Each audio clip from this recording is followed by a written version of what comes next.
following program on Ada Derana 24 is classified for general audience. It is intended for all ages. It contains little or no violence, no strong language, and little or no sexual dialogue or situations.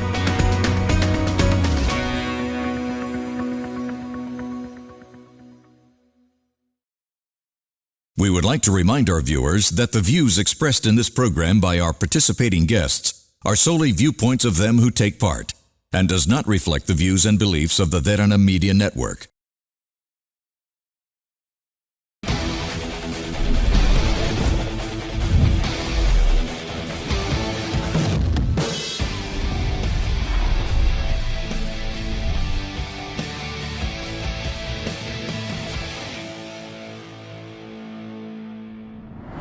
Welcome down to Gen XYZ. Well, today we're bringing to you something very, very unique. Well, this is a conversation with a world superstar. That's all I can say. He's literally a superstar when it comes to a lot of things, but this is something that he's actually conquered as a Sri Lankan. He's literally almost there, okay? He is going to be conquering all 7 summits in the world, and this is Johann. Well, thank you so much, Johann, for joining in today on Gen XYZ and doing this as well with us. My first question to you, actually, is how is it to escape death? Cheating death, that's what they call it. Well, it's...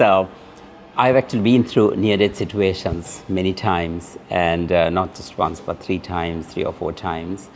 And, but you know, it's amazing. You talk about death, you hear about death, you see it on TV, and you come across it everywhere else, but actually when you face a death-like situation, it's completely different.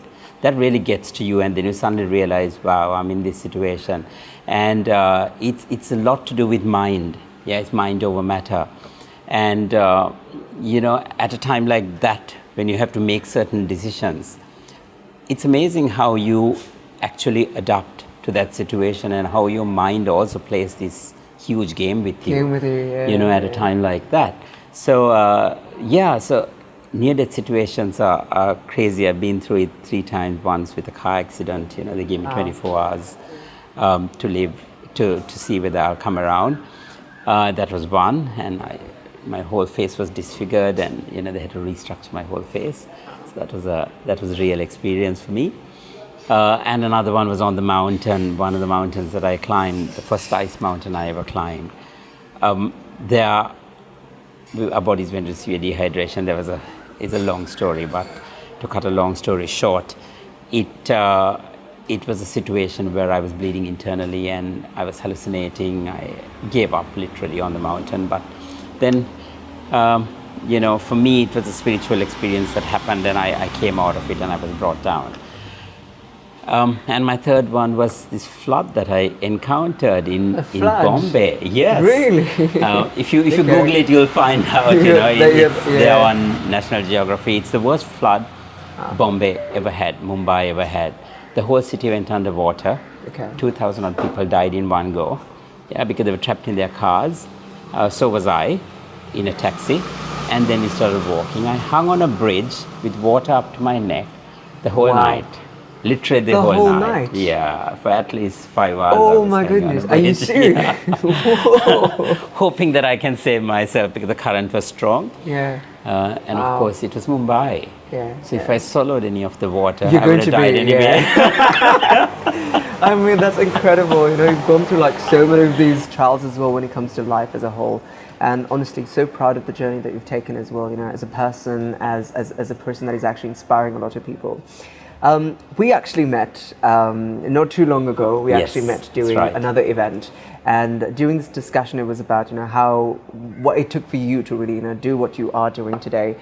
That one word that actually stuck around with me, and the essence, I think, of the entire thing that you've done, through in your life, is perseverance.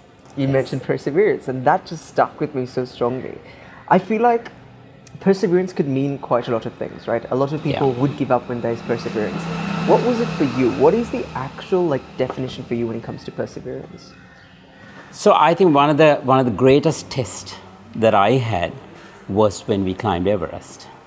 So this journey was something that nobody had even thought of in Sri Lanka. I'm sure a lot of people thought of it, But for me and Jayanthi, my climbing partner at that time, when we took this on, that itself was a mission to find out about it, see whether it was really possible for someone from a tropical island to go and do this. Yeah, because we come from sea level and we're going up to 30,000 feet. Yeah. You know, so we have no altitude to train here. At the highest we have is 8,100 feet. And you know, there was this whole aspect of learning about it first. And then we went through this whole process. It was a 5-year process, training to climb Mount Everest. To climb Mount 5 Everest. years. It was 5 years of preparation that we had to go through. And then you go through that whole thing, and the climb is 2 months. You get through the 2 months, you're 400 meters to the summit, waiting to go there and celebrate, to take the Sri Lankan flag out for the first time. And then you're told you can't go, right? Whoa. And for me, that was a life-changing moment. I had to actually take some time to sit back. I won't lie, but the human side got to me. And when I was told by my guide, my Sherpa guide, turn back, you have not enough oxygen, I said, no way, I don't care if I die, I'm going. Because it was 400 meters, I could see the summit in front of me. Yeah. And I decided to go. So I went a bit, and then he stopped me and he asked me again. He said, don't do this. You know what will happen. You know the end result. Yeah, we have not enough oxygen to go down. And think of everybody you left behind. Think of your family. And this whole guilt trip he put me on. And I actually had to take some time off. Wow. And I had to think about it. I had to really think about it and think about everything that I had learned. And then we've been taught that life is the most important thing, you know, no matter what. It's not, you have to let your pride die as well at that time. Yeah, and you have to let yourself die. And to let yourself die. Yeah. I think that's a very deep one there. Because we all have that in us, Yeah. you know, we have the pride, we have the determination to get to where we want and a certain sense of achievement.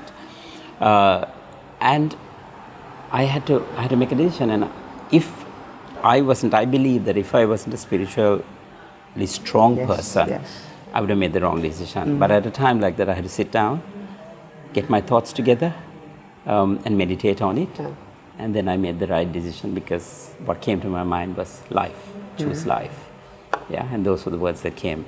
And I made the decision to turn back. So that was one of the most testing moments for me.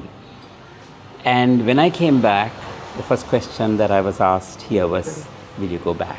At the airport, the press asked me, the Prime Minister was there, he asked me, will you go back? And I said, never. Yeah, because I knew how difficult it was. I saw people dying in front of me. Wow. Here on the mountain. And I said never, but then a few months went by and that urge came back to me. And you know, that's where the perseverance comes in. You have to really persevere to do what you really like doing and to achieve your goals. And I thought, you know, I can't live with this. I have to push. And the process was long again. I had to start all over again. But that's where I pushed and I came through. So that was one of the key factors. And that's one of the things that I really use, one of the examples I use for real perseverance, to really persevere, to go back, to go through that whole process of achieving my goal. It's amazing. Now I'm going to swap this because I think you requested for avocado, the avocado shake, and I'm taking the pina colada. In case you're wondering where exactly we are, we're actually at Taco Shack located at DS Fonseca Road, Colombo 5. In case you definitely want to come by and enjoy exactly what they've got for you. It's not a regular thing. It's actually a very different taste and different flavor as well. So definitely come by. Once again, this is Taco Shack. Thank you so much, Taco Shack, for hosting us today at Gen XYZ. Now, it is very important that you actually mentioned in terms of how you sort of like, you know, persevered, and you know, the Prime Minister of the country coming in asking you this question, saying that, are you going to go back? And then you saying, absolutely not. That must be taking a lot of gut as well, because I feel like that in itself says, you know, how hard it might have been climbing Mount Everest. It was, and it was a huge mental challenge. It was certainly a physical challenge, but it was a huge mental challenge as well. And you know, like, the first question you asked me about death, you know, when you see, I knew that there were dead bodies there. I knew that people could die. I knew that we could end our lives. We actually wrote our will before we left. because there was a hold on. chance. Are you serious? We You had did. to write your will. We did because my we were goodness, told, okay. we were made to understand. Wow. Right? Okay. We had to get information from people, we had to sort of talk to people, and we were told that there is a chance, there's 50% chance you're not going to come back. Yeah. So we had to go knowing that. Yeah. And that was a huge step for us to do that. I can't even fathom. Did you have to do it in Sri Lanka, or did you have to do it like that? No. We did it in Sri Lanka in before Sri we Lanka, went. Yeah. that's it. Wow. Yeah, and because do you it had have to to be keep legal, doing yeah. that as you go with the different summits, or just the Everest over the first No, one? so that when you write your will is written. It's written. Alright, so Until it's you a want to one-time change it thing, again. yeah, It's a one-time thing. But yeah. see, I think something that you also mentioned is in terms of death, right? Death is a Yes. very, very strong thing. I think a lot of us, especially, even if you take the youth members in Sri Lanka, something that all of us fear is death. And we don't want to see death. We want to do every single Yeah. thing that you want to do, in a lifespan that you have until you reach that point, which is death. You've seen like bodies literally in front of you, some people have died in front of you as well, which while you are taking the summit, it's very challenging. Yeah. How do you work that around with your soul, with your mind, with your body as a whole, saying that, okay, there is a death that's in front of me. How do I process this, and what's the output I'm going to put out? How do you process that part? Good one, because it is a very, very it's very difficult to come to terms with it to begin with. That this is really happening in front of you, right? You heard about it, you learnt about it, and here it is right at your feet. So there was this crazy incident, where and it's a tough thing to come by, and it's a tough thing to overcome. Yeah, there was this guy who on the final summit, I got to this point where it's called the balcony. And you get to this point and you just tip over in a flat space. Yeah, you're climbing on rope and then you suddenly tip over this flat space. As I got there and went to the top there was this guy face to face with me, right? And he said, "Help me." Yeah.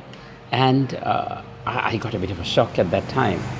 And it was one of those moments where I told my Sherpa also, I said, let's see what he needs. And then I asked him, and he was left behind from his team because he was having altitude sickness. And he wanted to go down, so he wanted to use our radio, and our radio wasn't communicating at that time. There was something to do with the frequency.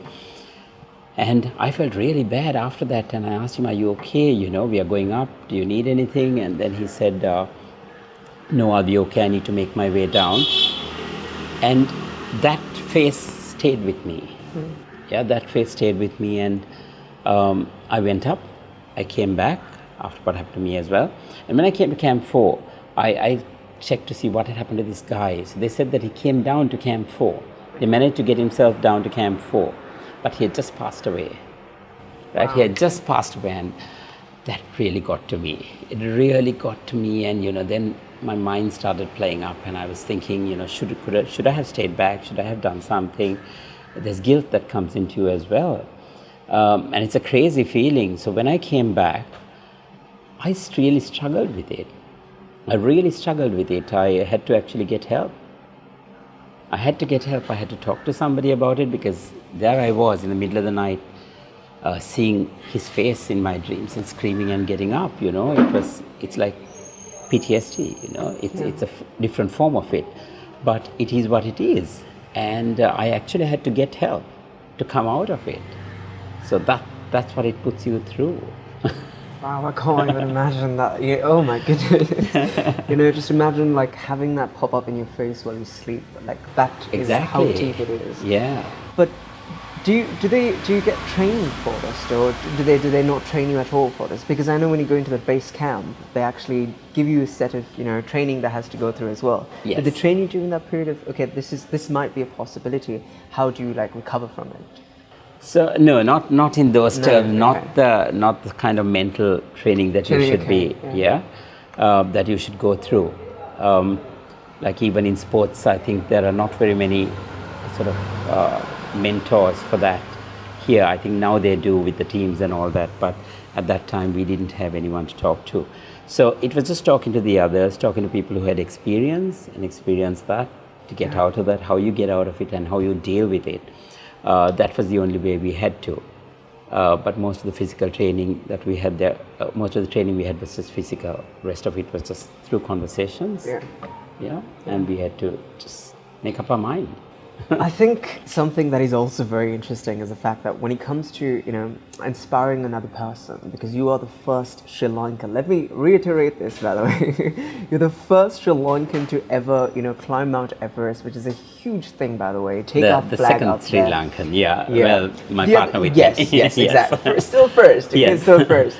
And you obviously did the other, 6 summits as well. You've got one more summit to pass, and you've done it. You've just done it. It's done, Johann. It's an absolutely proud moment as well for us as Sri Lankans, because we have a Sri Lankan doing all of these amazing things out there. And for me to even fathom that, or even to think that, hey, I want to do this, I want to do that one day, despite what my work is. Because you do a different set of work, right? And this is obviously, making people look beautiful as much as ever. Yeah. And then you think, hey, I want to do this as well. I'm not a sporty person. Or I don't know. Are you a sporty person? I wasn't. You wasn't, now I am. Now you are. To even just think that and say, hey, I'm going to do this, and that's the perseverance that you actually had as well. For a lot of youth members watching in, if they want to do something that is so bonkers in their minds, what do you have to tell them? Because it's a lot of factors. It's funding, it's that motivation, it's that perseverance that you're talking about. How do you put all of those together to make it a reality? Because a lot of people think they never bring their dreams into reality. So, I never dreamt of this when at the beginning. It wasn't really a childhood dream of mine to climb Everest. But I used to go climbing with my father. And that's how this whole thing came into me, the climbing aspect of it. He's the one who instilled in it the fondness of the whole thing in me. And with that, I had to balance everything off. It's a matter of balancing everything as well, and starting off from somewhere. So I think a lot of the youth, they just want to get to the top. Yeah, the quick method. It's the quick method, what they want to do, right? But there's a process to it. There's always a process, and you have to persevere, right? To go through that process, and it is a real test of perseverance, right? Where you have to go. When we were told how much it was going to cost, we never thought we'd be able to do it. But I wasn't willing to give up unless I gave it a good shot, unless I really went out there. And that was also really hard. That was one of the biggest challenges we had, because nobody had ever done it here. Yeah. Right? And I then think it was fairly new as well. It was new, even hiking wasn't a thing. Wasn't a thing. There were a few people who used to go to base camp at that time, and I had already been to base camp. But going beyond that was like unheard of. And then when we started approaching the corporates. They looked at the two of us as well. I'm just a normally built person. They look at the outer cover, right? And Jayanti just reaches my shoulder. Really? She's really small. And small made as well. And they used to look at us, and some of them didn't even give us appointments, because they used to take a look at us and think, you too? Climb Everest? Not a chance. You must be joking, But I wasn't where willing. You are today. Look where the both of that's you are. because I wasn't willing to give up. Right? I wasn't willing to give up. I pushed through. And that's what I think. That's the message we need to take out there. Nothing comes easy. I think if you really want to challenge yourself, it's something different that you want to do. Okay, your studies and all that. Yes, we do that. Right? That is a part and parcel of our life. We all go through that. Even where that is concerned, you might think that you might not achieve a certain goal. But again, it's perseverance that really comes in there. You have to really persevere to push forward and go from step to step. But, for instance, take a doctor. Even my job, for instance, right? It's a very demanding job. It's in the service industry. Right? And having to go through the training that I go through, all the meetings that you have to go to, meeting sponsors, going around, trying to get things organized. I'm lucky that I have a group of friends also who help me. But besides that, to get that all together and to push through all that, I think you really have to have that in you, or you have to build it into you, right? The quality of perseverance, and the whole aspect of, having to able to achieve your goal at the end of it. So I think it's a whole process, and I think that's what the young ones really need to learn, that nothing comes easy, but you need to take that first step, right? And if you don't, even if you don't make it to the last step, you know that you have given it a good shot. You know that you pushed through. You know you tried your best. And you know you've done it. I think that's the most important thing. Right? Exactly. And then look where you are today. Johann, I just keep saying this because, you know, it's incredible for me because it's also the factor of judgment, right? We'll talk on the other side because something I really want to touch base is in terms of judgment.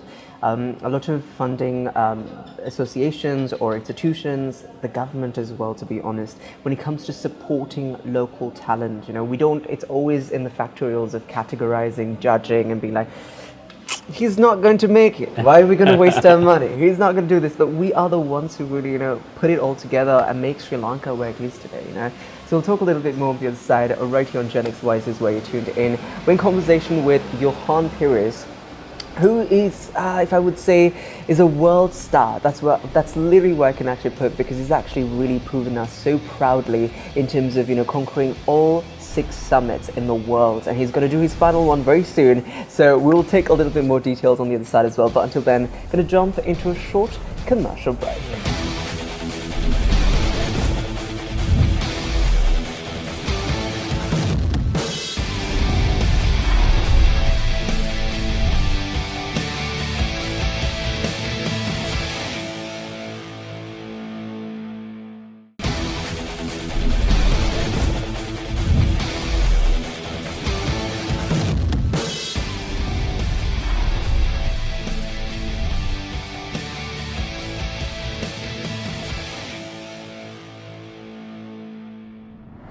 Welcome back to Gen XYZ, right here on Other Derana 24. Well, we're in conversation with a brilliant personality, by the way. This is Johann. I think we all know him very well. He's the person that is literally, you know, showcased so much perseverance to really, you know, conquer many big mountains, actually, around the world. They're talking about it, and he's going into his final one as well. So we're very excited for that. Now, Johann, I think something that we actually spoke about as well is in terms of how people sort of judge you based on your appearance. Now, you also had a little bit of a story, which is basically where, you know, as soon as you come in and you walk into an institution, company, whatever it is, right? They're going to be like, they're going to analyze it. They're going to be like, he's a little aged. He's not fit. He's not going to make it. It's not going to happen. You know, that's the thing that sort of like demotivates so many people, especially youth members as well. Yeah. For you, how did it work out for you, and what did you do, and what do you have to say to them as well, you know, when it comes to really persevering and not giving into that thing when people say you're not enough. That's the word, you know, you're not enough. Yeah, I think it's a matter of well, you can't prove it because this is where you're going. Yeah. That's the whole journey. But I think that is a huge barrier that always you hit when you take on something like this. I think anybody for that matter, if they take on a challenge, that is one of the barriers that they would hit. That's the crossroad that you would come to. And I think it is important for you. It's all about your mindset as well. Yeah. You know, it's very easy to give up, right? You try once, twice, and then, you know, you're disappointed. And I've had the same thing. And I would be lying if I said that I wasn't down, I wasn't depressed, and, you know, I felt really down when I couldn't secure the sponsors the first time or convince people about it. But then you've got to sort of get your mind. Yeah, it's like mind over matter kind of thing, you know, where you have to really get your mind over it and realize that if you don't push forward, if you don't keep trying, if you don't keep pushing, sometimes the same person, I would go back to the same person and says, look, but this is you're thinking all wrong. You know, it's maybe your appearance, right? People thought that, you know, as mountain climbers, and, you know, we were going to do Everest, that we should be these real fit guys, these gym buffs, who they expected to see two of those people walking in. But actually, if we were like that, we wouldn't have been able to do it. Sure. Yeah, it's not about that. It's not about what you look like or what it is. It's the inner strength, right? And that's what you've got to build up. There are certain areas that you've got to work on physically, which I'm working on right now. But also, it's a huge mental strength that you need to do this. Yeah. It's that capacity that you have to have. And I would say that it's the same thing when you take on a challenge like this, like you asked me, the outer appearance. So it's mentally pushing through those barriers and not giving up. Maybe the first time there's a no that comes to you and you don't give up. You have to persevere, you have to go back. Maybe change the picture, maybe change the outlook a little bit. But find more facts and tell them why it could be done. Present yourself differently and keep pushing forward and keep persevering. And that's what I do. Now, I want to talk a little bit more in terms of when you say no, right? If you take the youth in Sri Lanka, the second you say no, they tend to take it a little deep into themselves and they'll be like, that's it. That is literally, I'm not going to do it anymore because I don't think I have it in me. I don't think I'm capable of doing it. I don't think I'm enough of doing that. And then they give up. That's the case a lot of the Sri Lankan youth and a lot of the Sri Lankans in general as well, to be honest. They just give up because they're I think they feel that everything comes crashing down, you know. Crashing down. They mentally break down as well. Exactly. How do you build that up? You know, that's the big question I think a lot of people have is, okay, fine, that's okay, that's all right, shake it off, I'm going to do something better. How do you like bring that out, you know, coming out of it? So I think that is something that, that's something that has to be in you. You've got to sort of push through. There are so many disappointments that I have gone through as well, you know, in life. And to begin with, I was never a sports person in school. And look at you now, climbing the biggest rocks and doing mountains in the world. doing marathons, and you know, my school friends keep saying, they discuss between themselves, this is the same guy who was in school with us, because it sure doesn't seem like it. He was never involved in sports, and now look at him, he's going and doing the absolute extreme. So I think it's it's all to do with your mind once again. You know, making up your mind and realizing, giving yourself a challenge. And when you reach a certain step, there's a certain kind of satisfaction that comes, and then you think, okay, I need to push this beyond this. I need to go a little beyond this. And then you keep achieving that, and you've got to. So that's why I always say that you need to take one step at a time. I think a lot of the youth want to get right to the top of the ladder now. Very easy. It's like, they want it to come easy. They just want it to happen. Right? Even with their work, even with the job, you know, even with interviews, it's completely different now. When we interview somebody now, one of the youths, so it's a completely different attitude that everybody has. They want to just get to the top straight away. But I think if you get that grounding, and if you get your basics right and your grounding, that makes you a much better person and much stronger person as well. So I think that is very, very important. If you look at some of the leading business people here, especially in Sri Lanka, ask them their stories.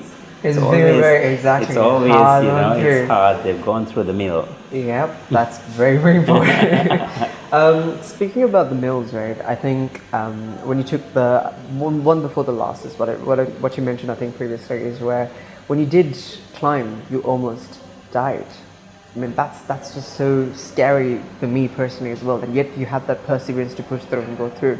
Can you explain like what actually happened during that time, and then who sort of helped you out of it? You know. So that was in 2012. Okay. When we were climbing another ice mountain in the Himalayas. And was this a part of the 7 summits, or no? It wasn't. It's not. It was it's a normal one. I had never done ice mountain before, so I wanted to climb an ice mountain, and this was that at that time, and it was a long time ago. So we looked at the cheapest option as well, because there was no raising money and all that. We had to spend for it ourselves, and it was something that we had to do ourselves. I got a group together. There were about 4 of us who went, and out of that, finally only 3 of us were there. But we did this, and we went with the cheapest company that we could find in Nepal, and because of that we had to pay the price. So what really happened was the climb, which was the final climb, it was a 21-day climb, but the final climb was supposed to be 7 hours, and then it turned out to be 23 hours. So huge overlap of the whole thing. And we ran out of water. Our bodies went into severe dehydration. Wow. We got caught in a storm up there near the summit, and we were pushing through a storm. And because of that, the whole process got delayed. We finally started eating ice. You started eating ice? Yeah, we started, and that's one of the worst things to do because it burns the insides, right? And it also has like bacteria and stuff that is... It has that, it has a certain content of nitrogen in it, it has carbon dioxide, it has all that, and that all affects the insides. And I started bleeding internally. And, you know, this whole thing, this whole process of breakdown, your body breaking down. And I started hallucinating after that. I was bleeding internally, I was throwing out blood. But somehow we kept going, and then it came to a point where I said, this is it, I'm done. And I sat down there. But to me, it was nothing short of a miracle that happened after that. You know, we saw these lights, 3 lights flickering down there. It was night. And we thought there were climbers coming up, so we thought we could get some water from them. But finally it turned out to be a rescue team that came looking for us. And that's how we were able to come down. They brought us down, they helped us, and they brought us down. So yes, that's how the whole process happened. I think the temperature is also a key factor that plays in there, right? Because the temperature, you know, you're from a tropical country. Yes. And you go to literally the coldest place ever. It's so freezing, and like you can't even imagine or fathom how cold it is, right? And then how does that play with your body? Because you said you internally bled as well, which I don't know how you survived. But honestly, it's crazy to me of how you actually persevered through all of this. You know, that's like a message for all of the youth watching it right now as well. Like why perseverance is so important to get to wherever you want and do whatever you want miraculously in your journey of life. Yeah. What was that like? You know, because I really want to know when it comes to that process, the temperature differentiation as well. How did so that is something we don't have here. Yeah. We don't have those. We come from tropical climate, right? I think the coldest we have is literally hot and plains or no rain. That's it. Exactly. Is the coldest we have, or hot and plains, like you said. And what are we looking at there? We're looking at like +5. On the coldest night it will be +5. And here we are talking about temperatures of -40 and -50. So I think that is something you've got to test yourself with first, whether you can withstand the cold. So there is a whole process that you have to go through, and that's what we did. That's why I wanted to climb the ice mountain, to see how I face and how I deal with the cold, how I deal with altitude as well, and how I deal with actually going on ice, climbing on ice, walking on ice. You know, it's a completely different thing. It's a completely different technique that you use as well. So it's a process that you have to go through. And so that was the process. I tested myself first, right? And then I knew that I had to have certain clothing that I needed to get, use the right protection. Layers and layers of clothing as well. And get the right ones as well. You can't compromise on that. There's no compromise on that. But besides that, sometimes, however much of clothing you have, some people can't withstand the cold. You know, so you've got to be able to test yourself and see. I like the cold now. I really like the cold, and I don't mind the cold. So I'm able to withstand that. But I'm very careful with my fingers, my hands, my toes. Have you got a frostbite though? Yes, I have. You have gotten frostbite. I have. How'd you like get rid of it? Like my 4 fingers. Okay. Right on my right hand, and that was the first time we went to Everest. Right. I just took out my glove at Camp 3 to put on my shoes, just because it was getting stuck to the Velcro that was on the shoe. Must have been a minute. Okay. Just about a minute, 15 seconds. So I adjusted my shoe, put it back, and then put the glove back on. And my hand was numb. Okay. And then I went on this journey and came back. When I came back to Camp 2 and I pulled my glove out, everybody around me just screamed and said, "Oh my God, you got frostbite." My fingers were turning black. And we were still at Camp 2. We had to come back to base camp. And you know, they told me that if I come through Camp 1 and base camp, you'd lose your fingers. They said that I'll lose my fingers. Wow. Because I had to hold on to the cold ropes again, even with gloves. And they gave me a choice. Right? They said, you can still go, or we can get a rescue helicopter, because that's the point the rescue helicopter can come to. And for me, my most important things are my hands, right? For anybody for that matter, but more so for me because of my job, right? I'm a hairdresser and I need my hands. And I immediately told them I need the helicopter to go down, and they got the helicopter and took me straight to hospital. And I remember telling the doctor at that point please save my fingers. I said, I can't live without my fingers. I need my fingers. And I told them who I was. And I said, you have to save my fingers. They were going to amputate 4 of them, about 2 or 3 of my fingers. Yeah. And I said, please don't amputate my fingers, try and save them. And they did a lot of testing. They had to do a lot of needle testing to see how deep it had gone. Yeah. If it had touched the bone, then they would have had to amputate it, because gangrene sets in after that. And fortunately, she said, let's see. And she kept me there for a little while, for a few days, and they checked it and they found that they can save it. So I was lucky. I was lucky, but there were others who were not so lucky. There was an Indian lady, she lost both her hands and both her legs, feet. So this is just gruesome by the minute and by the minute. Honestly, I'm so proud of you, Johann. You know, you are the epitome when it comes to, you know, really showcasing how perseverance really gets you wherever it is. I keep saying perseverance, because when you have the discussion at the event, the only essence that you literally said was perseverance. That just stuck around with me, you know, and that's what's important right now. You know, with the youth of Sri Lanka as well, I think they give up very easily. They don't want to do something as well because of this factor of they don't have perseverance, because that's the most important thing. Now, it also requires a lot of support and also spiritual aspect of things, right? So we'll talk a little bit more on the other side. Well, we are joining in with Johann right here on Gen XYZ, and in case you're wondering, we've actually got great food. We'll dig in on the other side, but until then, we're going to jump into a short commercial break. Don't forget, this is Taco Shack that we're actually located at. Thank you so much, Taco Shack, for hosting us right here. And don't forget, it's located at Dias Fonseca Road, Colombo 5. Definitely come by, enjoy on their amazing savory dishes. By the way, they've got great juices as well. I love my pina colada, and you know, Johann's having his avocado as well, getting all healthy. So it's all right here at Taco Shack. Thank you so much, Taco Shack. And with that, jumping into a short commercial break.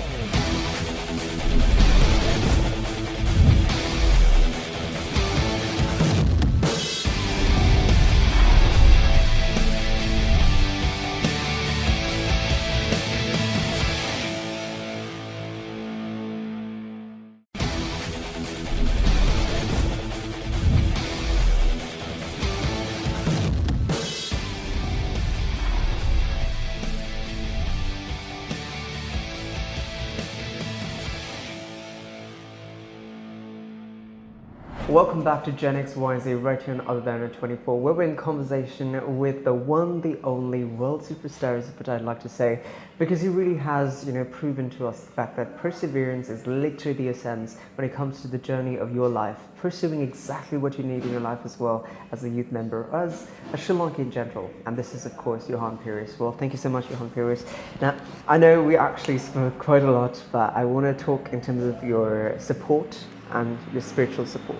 It's very important, especially when you take a lot of the youth members, something that they actually feel or don't have in that void is that support and spiritual support, right? How is it for you, and why do you think it's very important, you know, as a youth member to really have that, you know, support of spirituality, especially when you want to have that journey to be a success in whatever that you persevere? So I think if you look at it today, I think a lot of the youth, I think, are under pressure as well, you know, with their work. And if you see the number of suicides that have been taking place, I think they work under a lot of pressure and a lot of these conditions that they work under. I don't know what it is, but pushes them to that edge, pushes them to that limit. And I think that's where it is really important to be connected with something else to believe in. It doesn't matter what you believe in, but have something else to understand that there is a higher power. And you know that your strength can come. You can get the support as well. There are different ways of believing in it, right? There are different kinds of belief that people have. But I think if you believe in something and you know that there's a higher power, we believe that there's only one God, eventually. So in that, I think that really helps. For me, I think that is a huge part of my life. That's what has made me come out of who I am, and make me do these things also because I have that sense of spirituality within me, and the trust that I have, the strength that I have, and the faith that I have in that is what pushes me to do what I do. And I think if you look at the youth and if you think that, you know, they can cultivate that in them, I'm sure what they can achieve would be a lot more not in terms of just achieving something as well, but in general life. I think it makes you a better person, makes you a different person. Your values change, and everything that surrounds you also change. You tend to lead a different kind of life. So I think that is very, very important, and I find that very important for me. Yeah. I can't emphasize how important that is, right? Because I think a lot of people sort of lose their trust when it comes to the superior power of things, God, so forth, and spiritual aspect of things. It could be in many ways, but it's important that you have it in your life, Yes, and also sometimes, I think very easily, I would say the youth especially, because I think they have their tolerance levels are very, very low, right? And because of that, they tend to lose faith very easily. One little thing goes wrong and that's it. They lose faith in it, but that's not where we should be. We should realize that sometimes things happen for a reason. And you'll always see, there's always the saying that every cloud has a silver lining, and that is so true. That is so, so true that, even for me, I keep going back to the time that I couldn't make it. And then when I went back 2 years later, I believed that was my time. The first time was not my time. Yeah, it was the second time that was my time. And there's always a appointed time for things to happen. And it's whether you have the patience to sit to get and to go through that process, because that process is also very important. And the second time when I went, it was the best day they had had in 15 years. And it was the clearest day. That particular day that I went to the summit. And I saw something that many people haven't seen, even though they have summited. I saw the curvature of the earth.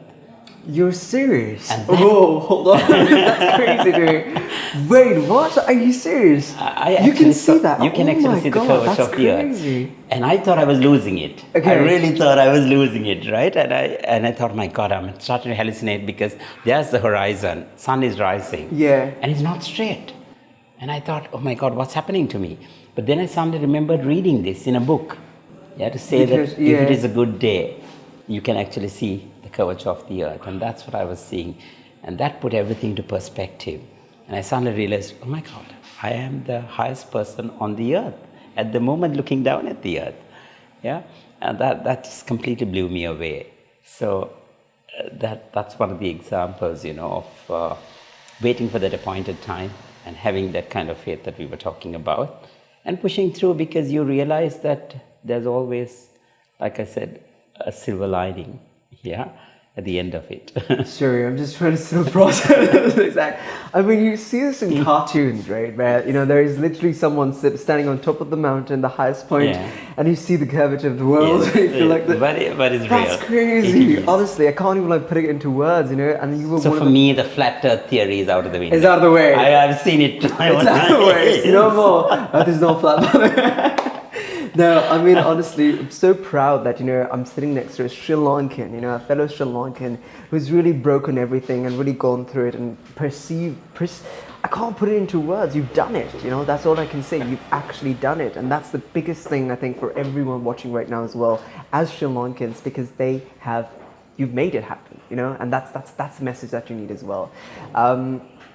To go a little bit off topic, I know something that, youth members that want to probably, be a part of it as well. I think something that would have a big question, or I have a question, is where do you do when Mother Nature calls you? You have that question, what happens then? Like, I really want to know while I'm eating. It's a crazy thing. That is a question that's asked all the time, because I know it works in everybody's mind, because it's a natural thing. And that is something we can't avoid. So yes, we have to. There are certain places, the lower you are, there are little buckets that they have created, little seats, it's like a container that's done with the disposable kind of plastics that they use, where you can transport everything down. So do it in that. At base camp there are toilets, but each mountain is different. But most places you can't leave anything behind. So you can go out to that and do it in that. But it's a hard process. You have to get yourself together, you have to wear your jackets, you're in your tent. right? And then you have a call of nature, and then you have to get into all these, put your boots on. So everything comes off. You can't go no. exposed Okay, at all, yeah. right? You have to go there and then get to that point. So it is a whole process that you have to go through, and that's one of the most painful processes that you have to go through, especially when it's on thick ice and when it's in extreme cold. Yeah.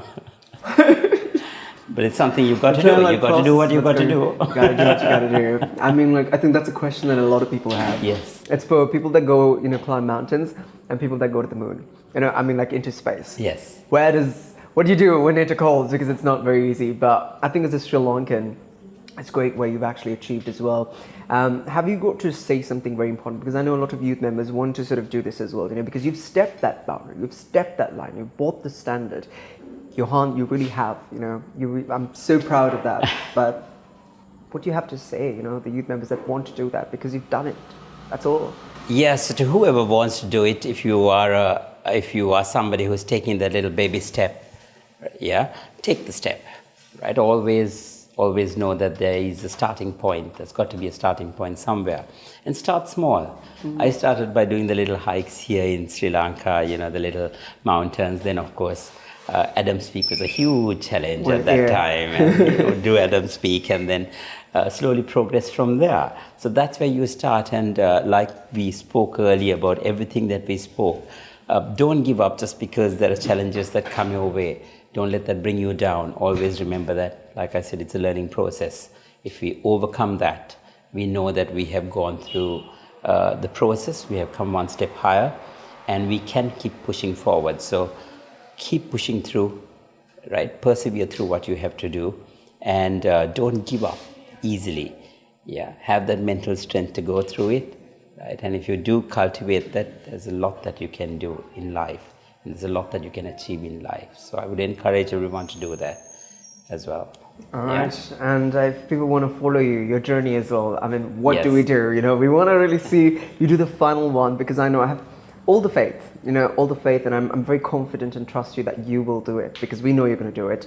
And that's it. 7 summits and you're done with it. Thank you. Probably done with it. Thank you for the confidence that you have in me. 7, you've done 6 already. No, but that's something I always tell everyone, whatever. So one of the things people keep telling me is, you've done Everest. This is nothing. And no, it's not. Okay. It really isn't. And I think you need to take every single mountain has its own challenges, and you've got to take it seriously. This mountain is as hard as Everest. Sometimes some of the areas could be even more challenging than Everest, because we have no help. So if anybody wants to follow the journey, I have my social media handles. One is, of course, my name, Johann Paris, on Instagram and Facebook. And the other one is Climbing the 7 Summits, with Johann. So that if you type onto that, it'll all come up. There are updates as much as I can. There are some areas where I can't update because of the... there's no connection. There's no connection and there's no data. So at that point, we'll have to stay on for a few days, which everybody is kept in suspense then. But yes, otherwise, if you follow me, you'll see. And the journey is about, for me, I keep saying this, I'd like to end with that, saying that this is not a journey for myself. It's a journey for Sri Lanka. I'm doing it for Sri Lanka. I'm taking the Sri Lankan flag to the 7 corners of the world to show the world that we are a people of resilience. Mm-hmm. And given the opportunity, we can rise to any occasion and to overcome any challenge that is put before us. That is right. And of course, with that, I have one final question, Johann. Ask all of the people as well. And this is basically, what's that one word you have to leave back to the youth as well, who probably want to, just to simmer on that word this evening after watching this program? What's that one word that you want to actually tell them? And I know it's perseverance, but around the words of perseverance, what's that one message you actually have to tell the youth as well? Well, wow. It was going to be perseverance. It was going to be perseverance.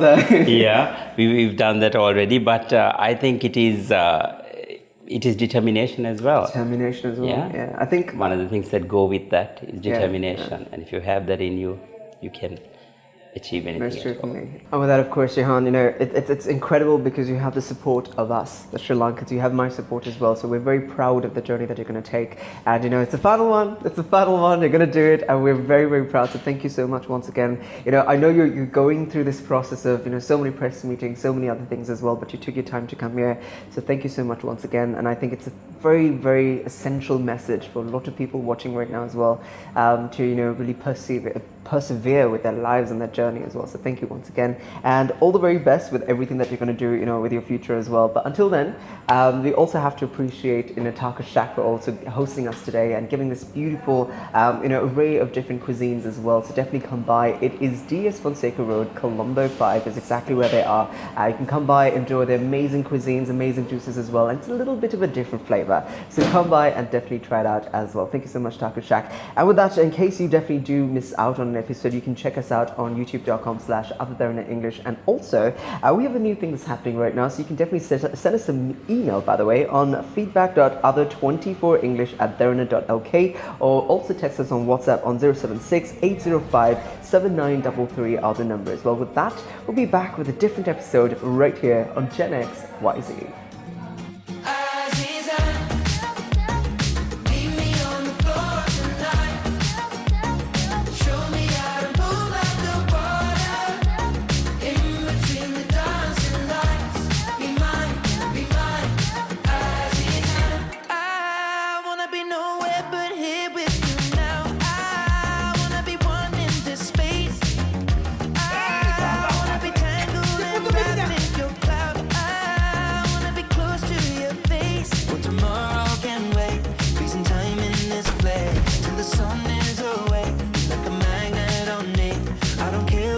Say we can do it our way, and if love's just a game, then come and play.